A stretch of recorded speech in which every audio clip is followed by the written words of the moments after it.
is my presentation on my interviews with high school students about students who they have in classes or that they see who struggle with reading or who can read but just choose not to. Some of the things the students that I interviewed noticed about students who struggle with reading is they tend to be quieter in class. They lack confidence, which kind of goes along with they do not read fluently in class, and because of that lack of fluency, they choose to be quieter. Their grades tend to be lower, especially in literacy-related classes or classes that involve a decent amount of reading, such as Spanish, social studies, and sometimes science. It takes longer to read and complete assignments.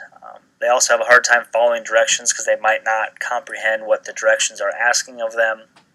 And then homework completion, due to the length of time it takes to complete those assignments, they sometimes just struggle and decide that it's not worth it, so they do not complete it. A lot of what the students' recommended teachers do is very similar to what we have read about in class. They talk about teachers being patient with the students, do not get frustrated with them, do not give up on them.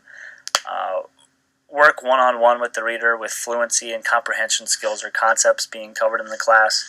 That goes right along with talking about interventions with the students, so teachers can work more closely and more on one-to-one basis with the students to help build those skills. Accommodate or modify assignments to better meet their needs. Read easier level text and then increase difficulty level as they start gaining concepts. And then provide vocabulary with the text. All those are very similar to what we have read about in class. The question I asked those high school students is what they noticed about the performance of students who can read but choose not to read. They say they see a lack of effort, which can hurt their grades. They also see that some of them see that grades do not suffer at all because they're just that smart or gifted. Some do just fine because they know how to read, but they just choose not to.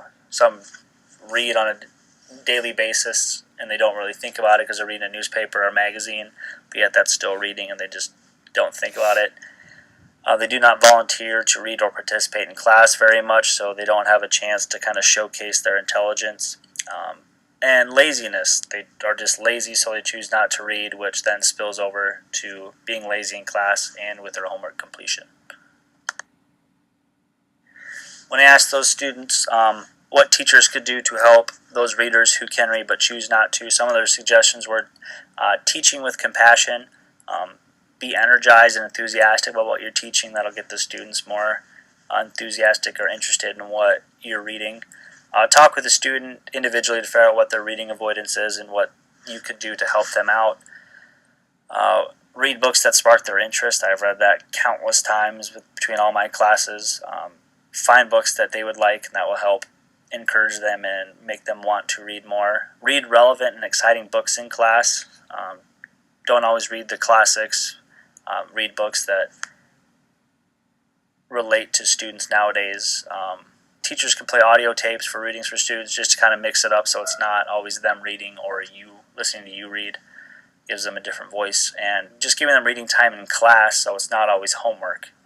Those are great suggestions that I have seen each of those suggested to me in this class or other classes to help readers who can read but just don't have the motivation to do so.